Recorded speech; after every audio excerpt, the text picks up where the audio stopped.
Hi, welcome to another episode of Real Gold, where we discuss classic films, their relevance and importance, and whether they deserve the awards they receive. I am your host, Matt Duffy. Today is a very special holiday-themed episode of Real Gold. We are going to be talking about the Christmas classic Home Alone, which is celebrating its 30th anniversary this year. I'm going to talk a little bit about the film, the pre-production and casting of the film, as well as its critical and commercial reception, and its legacy 30 years later. So let's dive in. 8-year-old Kevin McAllister is left home alone accidentally and must defend his house from a pair of dim-witted robbers on Christmas Eve. Directed by Chris Columbus and written by John Hughes, the film stars Macaulay Culkin as Kevin McAllister, Joe Pesci as Harry, Daniel Stern as Marv, and Catherine O'Hara and John Hurt as Kate and Pete McAllister, Kevin's parents. Home Alone is not only a Christmas classic, it's just a classic film. From the original concept and story to Macaulay Culkin's star performance. There are so many reasons to watch. If I had to pick my one scene or my one shot, I have to go with that sequence where Marv and Harry are trying to break into the house and they get every booby trap that Kevin lays out for them. Not only is it slapstick gold, but it's just so funny and it's so memorable to watch. Also, this film has such a great ensemble. Besides Macaulay Culkin's A-plus performance, you have Joe Pesci and Daniel Stern as the Wet Bandits, and they are just hilarious. We've seen Goodfellas, we know Joe Pesci is great at drama, but he's also really great at comedy. If you've seen this and you've seen My Cousin Vinny, you know. Daniel Stern is just as funny too. The slapstick humor at the end where they're getting beaten and bruised and hit and yanked and pulled, and think about it, this was a time before CGI, so there were stuntmen doing this.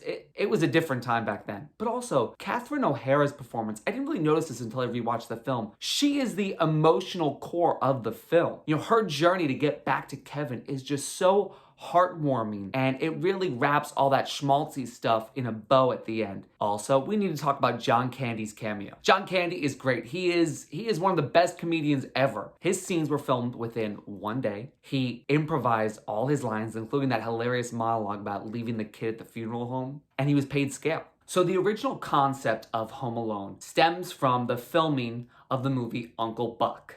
Now, if you haven't seen Uncle Buck, definitely check it out. It's a great comedy film, and it's a staple in the Duffy household. There's a scene in the film in which Macaulay Culkin's character is interrogating his sitter through a mail slot. And that scene motivated John Hughes to think of a film with a child protagonist. Flash forward a little bit, John Hughes is coming back from a family vacation in Europe, and he thinks to himself, what do you think would have happened if I left my son home alone? Boom, light bulb, wrote the script with Macaulay Culkin in mind. However, they had to audition over 200 kids, but they still knew Macaulay Culkin was the right choice. Director Christopher Columbus was already working on another Christmas classic at the time. He was working on National Lampoon's Christmas Vacation. However, he was butting heads continuously with lead actor Chevy Chase. Ultimately, he thought it would be best to withdraw from the project, and in lieu of that, John Hughes gave him the script for Home Alone, and he knew it was a done deal as soon as he finished reading it. Now, for me, one of the most interesting parts is the casting of this film, because without a great cast, it may not have been the film that it was. For the role of Harry, you had actors like John Lovitz, Bob Hoskins, and Robert De Niro, who had turned down the part. Ultimately, the part went to De Niro's co-star, Joe Pesci. For the role of Marv, you had actors like Michael Richards from Seinfeld, who was considered, and then you had actor Daniel Roebuck, who had signed on for a bit because Daniel Stern asked for too much money. Due to producers, they said there was a lack of chemistry between Joe Pesci and Daniel Roebuck, so they went with Daniel Stern. And I think they made the right choice there. That is a dynamic duo if I saw one. The role of Uncle Frank was written for Cheers star Kelsey Grammer. However, he had turned it down. And for the role of Kate, while Catherine O'Hara was always heavily considered, according to cinematographer Julio Macat, his wife, Elizabeth Perkins, was considered for the part. However, she was busy. And then you also had actress Kirstie Alley, who was busy at the time filming Look Who's Talking 2. Allegedly, Chris Farley had auditioned for the Santa Claus that Kevin visits towards the end of the film, but apparently his audition didn't go well. This is my house. I have to defend it. Even though now the film is considered a holiday staple, a Christmas classic, when the film came out originally in November of 1990, the film got mixed to positive reviews. Most of the reviews just singled out Macaulay Culkin. Roger Ebert gave the film 2.5 stars and said, "The plot is so implausible that it makes it hard for us to really care about the plight of the kid. What works in the other direction, however, and almost carries the day, is the gifted performance by young Macaulay Culkin." However, financially, the film was a smash hit. It had a budget of about $18 million, but was #1 at the box office for 12 straight weeks, up until February 1991 when Sleeping with the Enemy came out. And until April of that year, it stayed in the top 10. Domestically, it made a little over $285 million, and worldwide, it made about $477 million. The Guinness Book of World Records had Home Alone as the #1 highest grossing live-action comedy ever, up until The Hangover Part 2 came out in 2011. At the 48th Golden Globe Awards, Home Alone was nominated for Best Motion Picture Musical or Comedy, and Macaulay Culkin was nominated for Best Actor in a Motion Picture Musical or Comedy. At the 63rd Academy Awards, it would also have 2 nominations, however, in 2 different categories. The film was nominated for Best Original Score for John Williams. I mean, that score is not only timeless, it is one of the best, and it's so memorable. It was also nominated for Best Original Song, Somewhere in My Memory, written by John Williams and Leslie Bricusse. It lost score to Oscar juggernaut that year, Dances with Wolves, and Dick Tracy for song. However, Joe Pesci wins Best Supporting Actor that year for Goodfellas. So who knows, maybe the success of this film helped him carry his performance, although his performance is amazing, so who knows. Home Alone was so successful, it became a huge franchise. It spawned 4 sequels, but we don't talk about the last 2.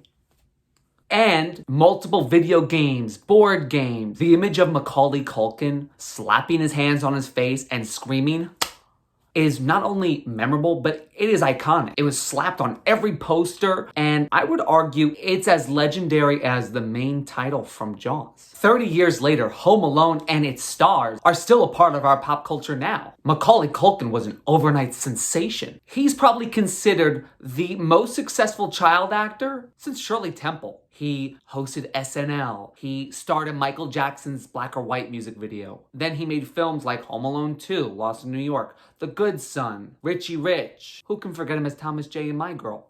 And even now, younger generations know him from Home Alone and his presence on social media too. Catherine O'Hara, we know from Beetlejuice and this, as well as for her performance in Schitt's Creek. And Kieran Culkin, who makes an appearance as Cousin Fuller, people now know him as Roman on Succession. Now, watching the film, one of the things I noticed was that 30 years later, a film like this couldn't really happen in reality. You wouldn't have the scene of the McAllisters running through O'Hare, rushing to catch their flight. Nowadays, they probably would have been stopped by TSA and would have noticed that Kevin wasn't there. Also, in 1990, they didn't have a cell phone. Now, I'm sure if the film was made in 2020, that Kevin would have a cell phone or even a tablet, or there would be some way of getting in contact with him, which is kind of sad because I think some of that is what makes the film great, is that Kevin is alone, but he's so independent that he knows how to take care of himself and save his family from 2 robbers. Also, can we talk about that house? It is beautiful. And it recently sold for $1.5 million.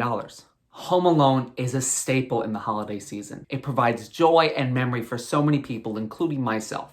If you haven't seen it, definitely check it out. It's definitely one of those must-see films. And 30 years later, it's great to see a film that has so much influence on multiple generations of people. So thank you guys for watching, and be sure to check out Home Alone. I hope you guys have a great holiday season, from my family to yours. Thank you guys for watching. Be sure to hit like, click subscribe, comment, share it with your friends, and don't forget to follow me on social media. I'm at MattDuffy33, and my TikTok is at Real Gold Rundown.